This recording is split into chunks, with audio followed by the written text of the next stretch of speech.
के अंतर्गत चर्चा होगी गोलमेज सम्मेलनों की। पहला क्वेश्चन ये राइज होता है कि गोलमेज सम्मेलन क्यों बुलाए गए, है ना? क्या रीजन था? गोलमेज सम्मेलनों के पीछे का इतिहास क्या है?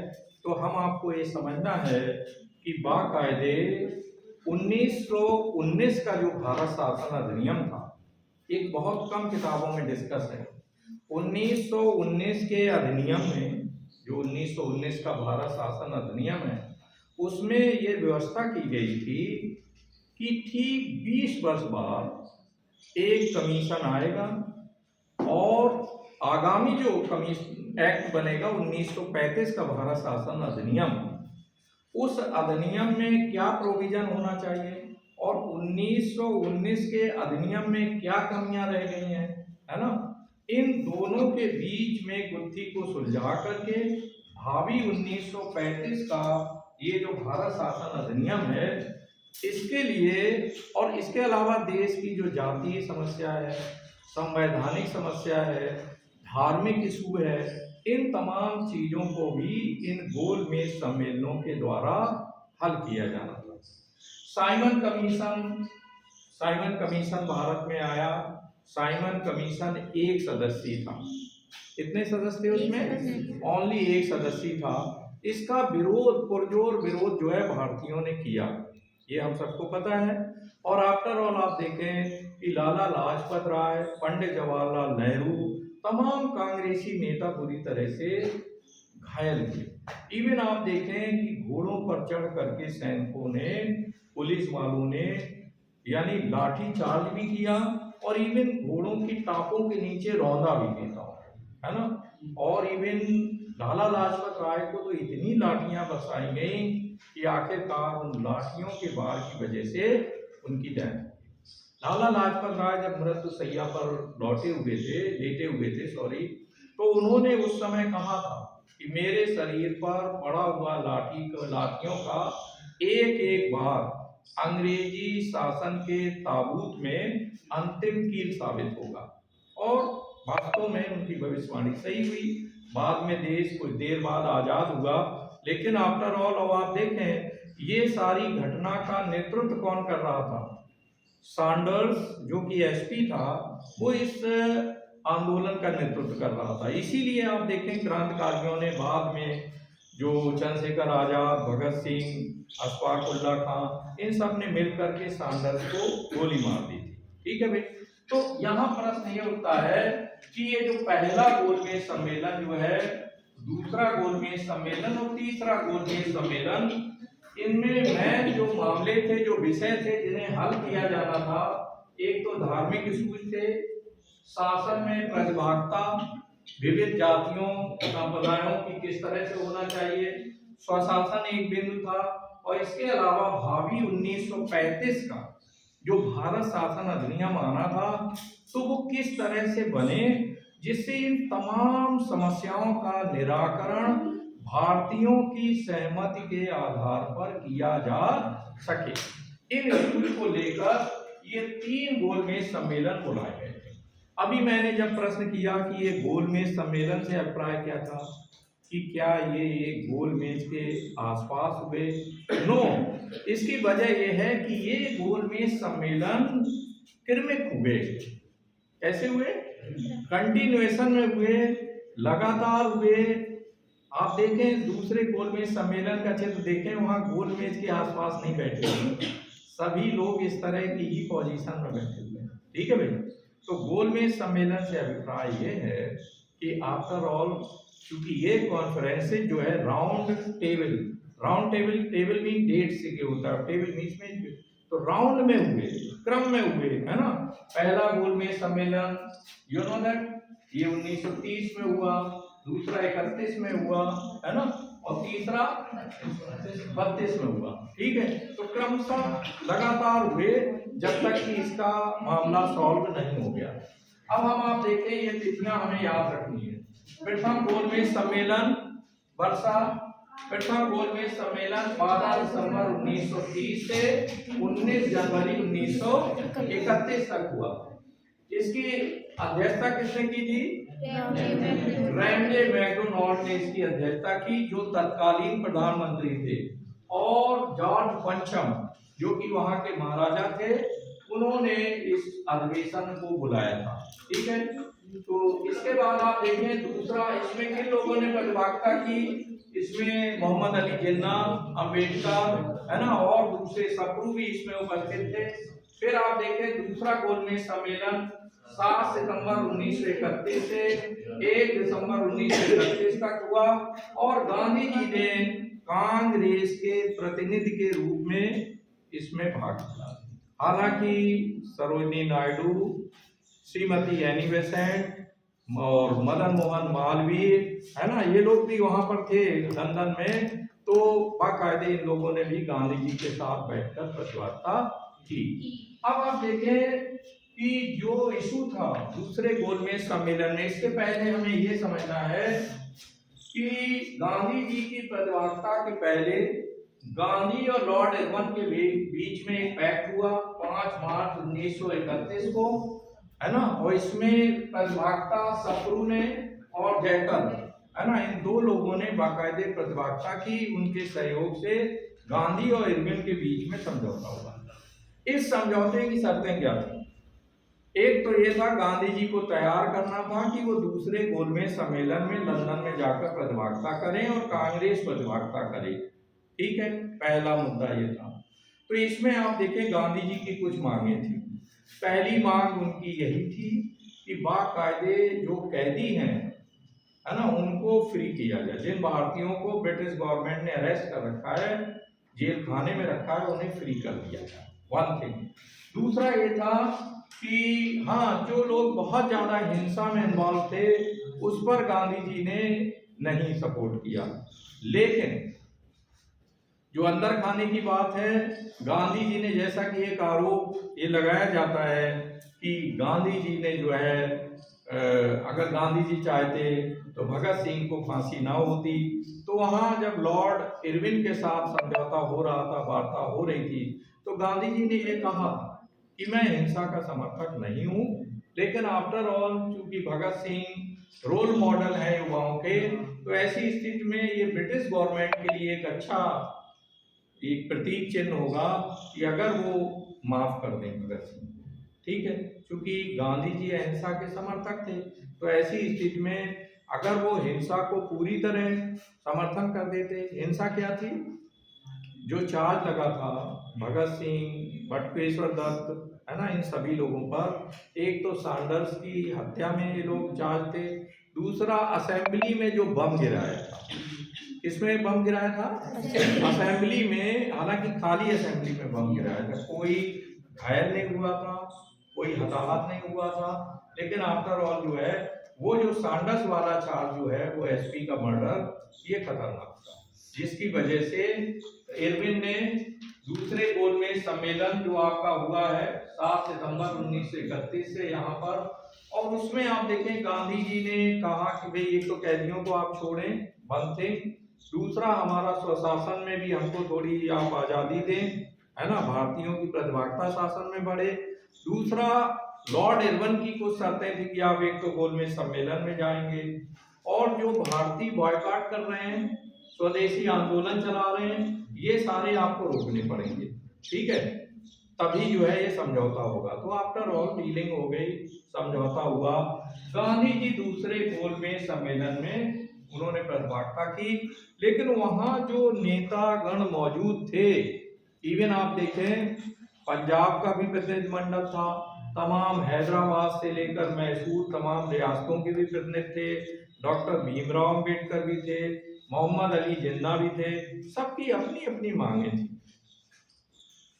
डॉक्टर भीमराव अम्बेडकर जी का आग्रह था कि हमें जो है, जो विधान मंडल हैं, विधान मंडलों में हमें बाकायदे सही तरीके से हमारे स्थान आरक्षित कर दिए जाएं, जिससे भविष्य में देश अगर आजाद हो रहा है या जो भी है, तो ऐसी कंडीशन में हमारे स्थान सुरक्षित हों, जिससे बहुत बड़ी हिंदू आबादी के बीच जो ऐसी आबादी है, हरिजन आबादी है, उनके भी स्थान सुनिश्चित होने चाहिए।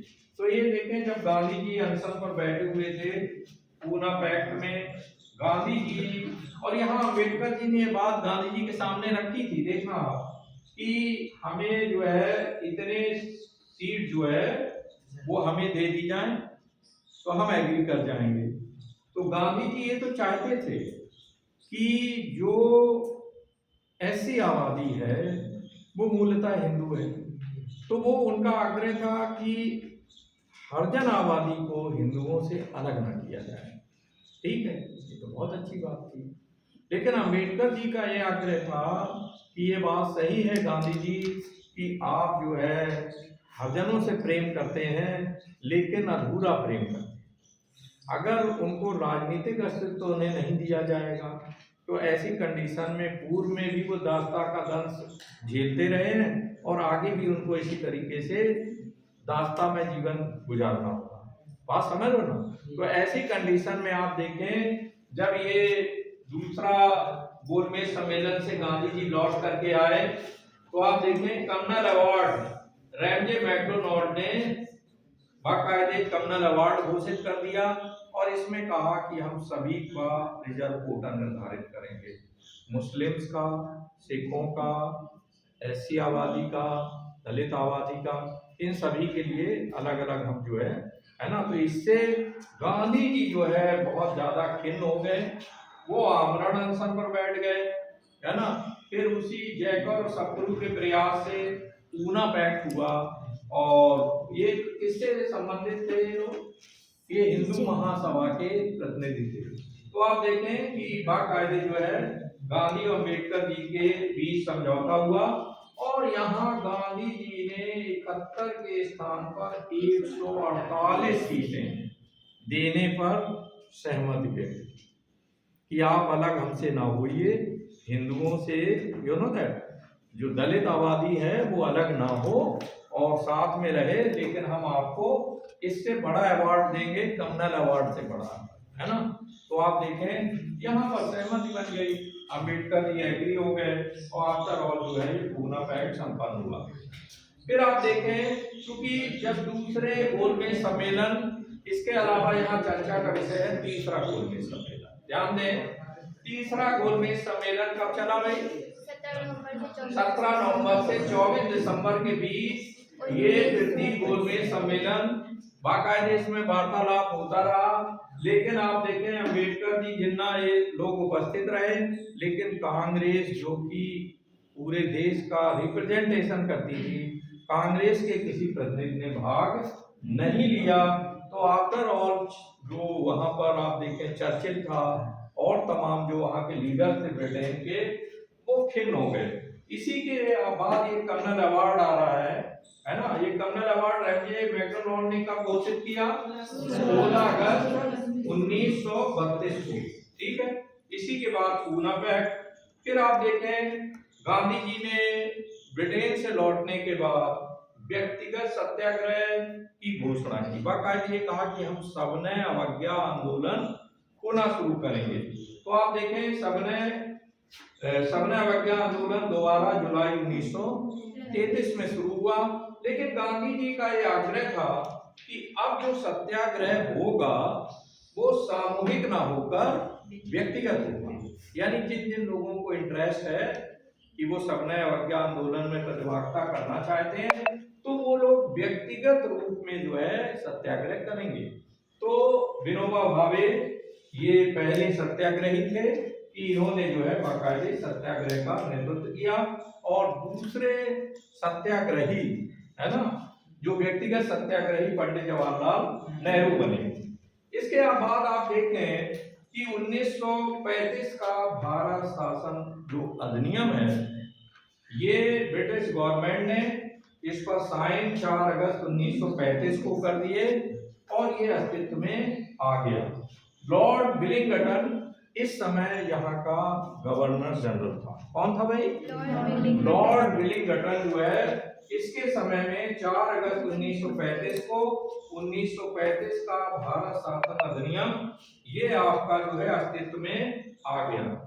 अब प्रश्न यह है कि 1935 का जो भारत शासन अधिनियम है इस पर 2-3 प्रश्न बनते हैं जो बहुत ही महत्वपूर्ण है और आपको याद रखना है। हालांकि अलग से सेपरेटली 1935 का भारत शासन अधिनियम हम विस्तार से चर्चा करेंगे, लेकिन यहाँ पर कुछ बिंदु जरूर ध्यान रखना है। आप देखें 1919 का जो भारत शासन अधिनियम था उसके द्वारा द्वैध शासन प्रणाली जो है लागू कर दी थी। 1919 के भारत शासन अधिनियम के अंतर्गत प्रांतों में द्वैध शासन प्रणाली लागू कर दी गई थी। तो 1935 का भारत शासन अधिनियम था उसमें प्रांतों में द्वैध शासन प्रणाली को समाप्त कर दिया गया और उस द्वैध शासन प्रणाली को केंद्र में ला दिया गया। कहां पर? यानी द्वैध शासन प्रणाली 1935 के भारत शासन अधिनियम के अंतर्गत उसे केंद्र में लागू कर दिया गया। ठीक है, और प्रांतों को स्वायत्तता दे दी गई। प्रांत जो है ऑटोनॉमस बना दिए गए, तो प्रांतीय स्वायत्तता की स्थापना। ठीक है, 1935 के भारत शासन अधिनियम में हमें ये भी याद रखना है कि इसी के तहत बर्मा को भारत से अलग कर दिया गया था और इसी के तहत आरबीआई की स्थापना की गई थी। रिजर्व बैंक ऑफ इंडिया की स्थापना भी 1935 के भारत शासन अधिनियम में ये बात सन्निहित थी। आगे हम आप देखें कि फिर 1935 का जो भारत शासन अधिनियम है तो ये महत्वपूर्ण है। ये द्वैध शासन प्रणाली क्या थी? द्वैध शासन प्रणाली जो 1919 के भारत शासन अधिनियम में अंग्रेज लाए थे, द्वैध शासन प्रणाली, उसके अंतर्गत उन्होंने शासन को 2 विषयों में बांट दिया था। एक तो थे रिजर्व सब्जेक्ट, रिजर्व, और दूसरे थे ट्रांसफर्ड। इन 2 विषयों में बाकायदे जो है विभाजन कर दिया गया था। ट्रांसफर्ड है ना। जो रिजर्व सब्जेक्ट थे जिन्हें हिंदी में कहेंगे संरक्षित विषय, तो संरक्षित विषय जो है वो गवर्नर जनरल के अधीन थे, है ना, और खासकर एक प्रांतों में लागू किया गया था तो गवर्नर के अधीन रखे गए। और जो ट्रांसफर सब्जेक्ट थे वो बाकायदे जो विधानसभाओं में मंत्रिमंडल अस्तित्व में आया तो भारतीय प्रतिनिधियों को ये हस्तांतरित विषय, ट्रांसफर सब्जेक्ट्स का अर्थ है हस्तांतरित विषय जो है वो जनप्रतिनिधियों को सौंप दिए गए। और आप देखें 1919 का जो भारत शासन अधिनियम था वो असफल हो गया क्योंकि शासन को 2 भागों में बांटा गया था। कितने भागों में? 2 भागों। आप देखें संरक्षित विषय में पैसा था, पैसा, खजाना, जो भी मूलभूत चीजें थी वो गवर्नर के अधीन थी। और जो हस्तांतरित विषय में ऐसी चीजें रखी गई थी, जैसे एक विषय अगर हम कृषि को ले लें तो कृषि के अंतर्गत सिंचाई जो है वो गवर्नर के पास थी और शेष जो है कृषि जो है वो जनप्रतिनिधियों के हाथ में थी। अब आप देखें कि जनप्रतिनिधि अगर चाहते थे कि नहर खोल दी जाए, कैनाल में पानी आ जाए, तो वो कलेक्टर के अधीन था। कलेक्टर जो है गवर्नर के अधीन था। ठीक है, तो जनप्रतिनिधि जो है कहते रहते थे, कलेक्टर से आग्रह करते थे, लेकिन वो ध्यान नहीं देता था कि आफ्टर ऑल चूंकि उसकी रिस्पॉन्सिबिलिटी जनप्रतिनिधियों के प्रति नहीं थी। तो आफ्टर ऑल आप बताएं कि ये जो द्वैध शासन प्रणाली थी वो 2 अपोजिट डायरेक्शन में, जैसे 2 घोड़ों को यू नो दैट बांध दिया जाए रस्से से और दोनों अलग अलग दिशा में दौड़ने का प्रयास करें, कहाँ पहुंचेंगे, है ना, एक दूसरे को खींचते रहेंगे बस वहीं पर। तो इस तरह से आप देखें कि जो द्वैध शासन प्रणाली, चूंकि मेनली जनप्रतिनिधियों के पास कोई ऐसे विषय नहीं थे तो ऐसे में ये असफल हो गई। अब उन्होंने, अंग्रेजों ने क्या किया कि इसी द्वैध शासन प्रणाली को प्रांतों से हटाकर केंद्र में ला दिया और प्रांतों को ऑटोनॉमस बना दिया। ये स्वायत्तता समझते हैं ना। स्वायत्तता से अभिप्राय है एक तरह से प्रांतों को फ्रीडम देते हैं कि दे बिकम ऑटोनॉमस। ऑटोनॉमस के तहत वो निर्णय स्वयं ले सकते थे, उन्हें थोड़ा स्वाधीनता अधिक दे दी गई। आगे हम आप बढ़े तो आप देखें रहमत अली, ये इसने पहली बार पाकिस्तान शब्द का प्रयोग किया। ये कैम्ब्रिज यूनिवर्सिटी का स्टूडेंट था। हालांकि इससे पहले इकबाल के दिमाग में पाकिस्तान शब्द जो है वो आया था। ठीक है, क्लियर। अगर क्वेश्चन यूं आ जाए कि फर्स्ट टाइम पाकिस्तान की थ्योरी किसके दिमाग में आई थी? इकबाल। और पहली बार पाकिस्तान शब्द का उच्चारण किसने किया? रहमत अली। रहमत अली कहाँ स्टूडेंट था? कैम्ब्रिज विश्वविद्यालय का स्टूडेंट था। ठीक है भाई। इसके बाद आप देखें मुस्लिम लीग, मुस्लिम राजनीति जो है 1930 से लेकर 1940 तक की जब हम राजनीति का अध्ययन करते हैं, साथ ही साथ कांग्रेस का भी डेवलपमेंट देखते हैं, तो आप देखते हैं 19 फरवरी 1938 को हरिपुरा में सुभाष चंद्र बोस को राष्ट्रीय अध्यक्ष बनाया गया कांग्रेस का। गांधी जी को सुभाष चंद्र बोस की ये अध्यक्षता पसंद नहीं, क्योंकि वैचारिक रूप में दोनों नेताओं की विचारधारा अलग अलग थी। गांधी जी नरम दल वाले थे और सुभाष चंद्र बोस गरम दल। क्योंकि सुभाष चंद्र बोस युवा थे, खून में जोश ज्यादा था, तो जो युवा होते हैं वो तुरंत सॉल्यूशन चाहते, जो कुछ भी करना पड़े तुरंत मिलना चाहिए रिजल्ट, आजादी तुरंत। ठीक है, तो ऐसी कंडीशन में जैसे उदाहरण के लिए असहयोग आंदोलन जब गांधी जी ने वापस ले लिया, तो सुभाष चंद्र बोस, पंडित जवाहरलाल नेहरू जो युवा थे, इन्होंने बाकायदे जो है विरोध किया, है ना, कि ऐसे समय में जब बाकायदे असहयोग का आंदोलन अपने चरम पर था, ऐसे में गांधी जी ने जो वापस लिया वो उचित नहीं था। प्रश्न यहाँ ये अराइज होता है कि गांधी जी ने असहयोग आंदोलन जो वापस दिया वो गलत था या सही? इसके लिए हम अगर लॉर्ड विलिंगटन, इसके बारे में जब ये आया इंग्लैंड से यहाँ गवर्नर बन करके, तो लॉर्ड विलिंगटन ने कहा कि गांधी को लोगों ने बेवजह भगवान बना रखा है क्या, और पूरी केंद्रीय राजनीति में प्रमुख दायित्व का ये निर्वाह कर रहे हैं। आखिरकार गांधी जी में ऐसा है क्या? और ये व्यक्ति बाहर से समझ में नहीं आता, लेकिन अंदर से ना जाने कितने बड़े बड़े निर्णय करता है, और पूरी जनता, है ना, बाकायदे इनके पीछे इस तरह से चल रही है कि इनको केंद्र में रखती है। तो लॉर्ड विलिंगटन जो है, इसने इन शब्दावलियों का प्रयोग किया। वास्तव में गांधी जी जो है वो केंद्रीय नेतृत्व थे, पूरी देश की जनता उनसे बहुत प्रेम करती थी। चल पड़े दो डगमग में और चल पड़े कोटि पग उसी ओर। किसी कवि ने कहा है कि दो पग जहां आगे बढ़ते थे तो पूरा देश उस तरफ चल निकलता था।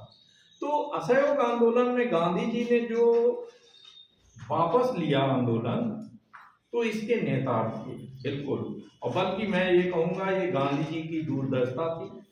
ही वॉज डिप्लोमेट आल्सो, हालांकि संत थे, है ना, क्योंकि अगर ऐसे समय में जब एक थाने को सत्याग्रहियों ने जला दिया था, जिसमें कुछ सिपाही भी थे, उसमें एसआई लेवल के भी लोग थे, उन सबको जिंदा जला दिया। तो अब ये बताएं कि ये जो आंदोलन आगे बढ़ना था, अब ये जो आंदोलन आगे बढ़ना था, तो ऐसी स्थिति में ब्रिटिश गवर्नमेंट क्या करती? क्या फूल मालाएं पहनाती? क्यों भाई? कोई नहीं, फूल में मालाएं पहनाती या गोली बरसाती, हिंसात्मक स्टेप उठाती? तो ऐसी कंडीशन में आप देखें गांधी जी ने बड़ी दूरदर्शिता के साथ जो है कि भाई ब्रिटिश एम्पायर, कहते हैं उनके राज में सूरज अस्त नहीं होता था। क्यों ना?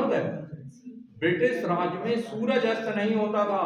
अमेरिका उसका गुलाम, चाइना उसका गुलाम, अफ्रीका महाद्वीप के अधिकांश देश उसके गुलाम।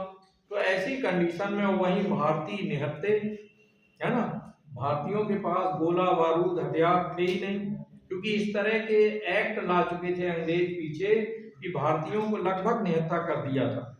तो ऐसे में आप सोचे कि असहयोग आंदोलन में अगर गांधी जी वापस ना लेते असहयोग आंदोलन को, तो बड़ा लॉस हो जाता। हालांकि सुभाष चंद्र बोस और पंडित जवाहरलाल नेहरू जो उनके राजनीतिक शिष्य थे, उन्होंने बाकायदे इसका पुरजोर विरोध किया।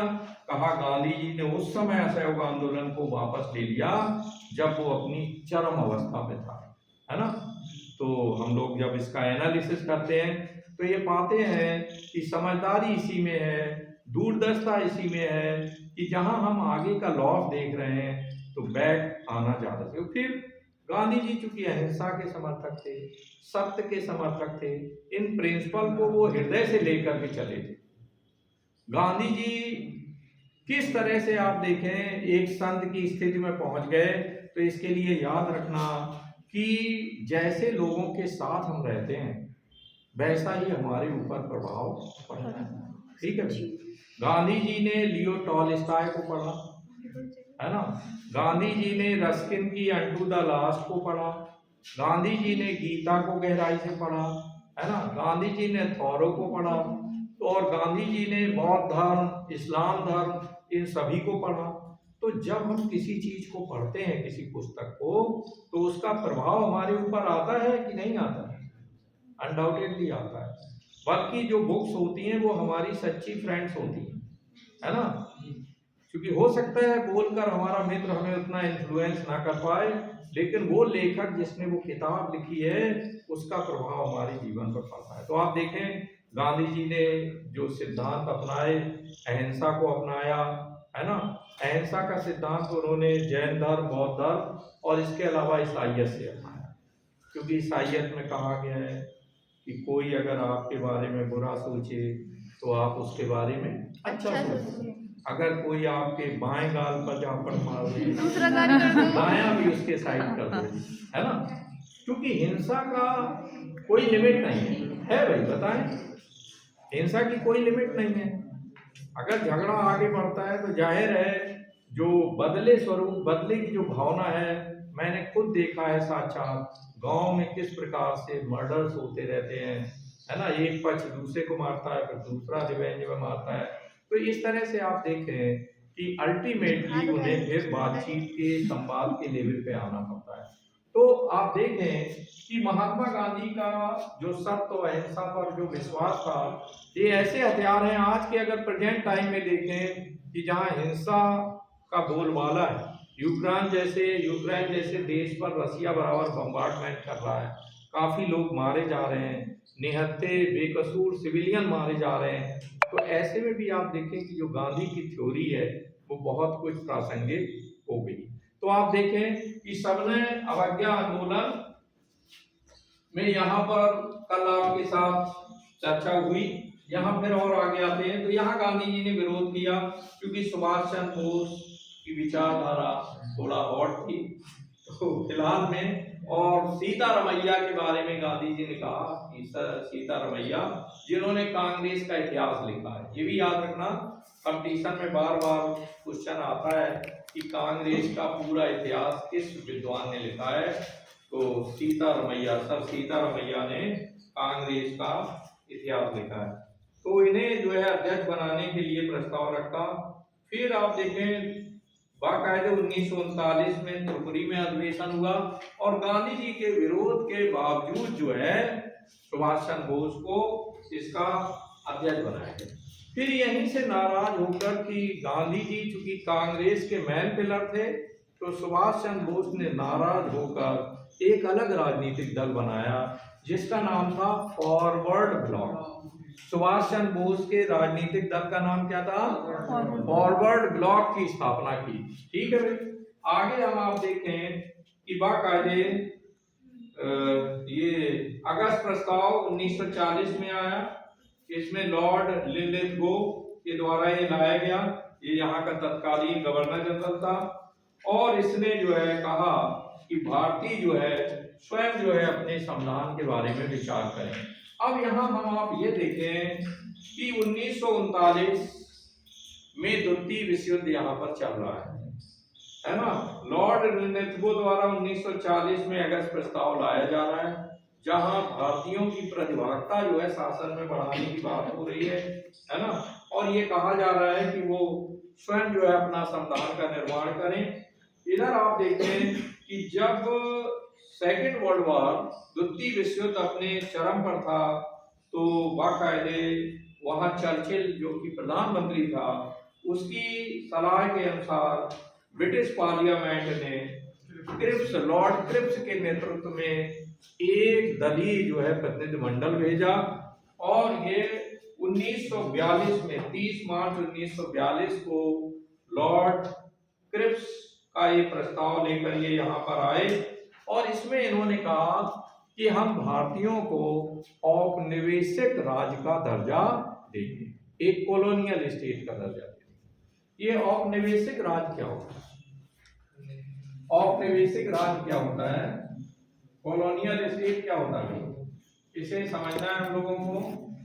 आप देखें, इस औपनिवेशिक राज्य के अंतर्गत इन्होंने कहा कि हम भारत को आंशिक आजादी देंगे, आंतरिक विषयों में भारतीय स्वयं निर्णय लेंगे शासन में, बट दो चीजें हम अपने पास रखेंगे, एक तो विदेश नीति और दूसरा रक्षा नीति, ये दो हमारे पास।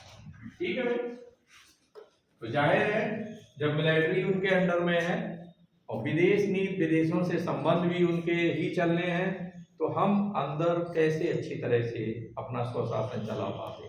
तो इसलिए जो है कांग्रेस ने जो क्रिप्स मिशन के प्रस्तावों का बहिष्कार किया कि हम इसको जो है स्वीकार नहीं करेंगे।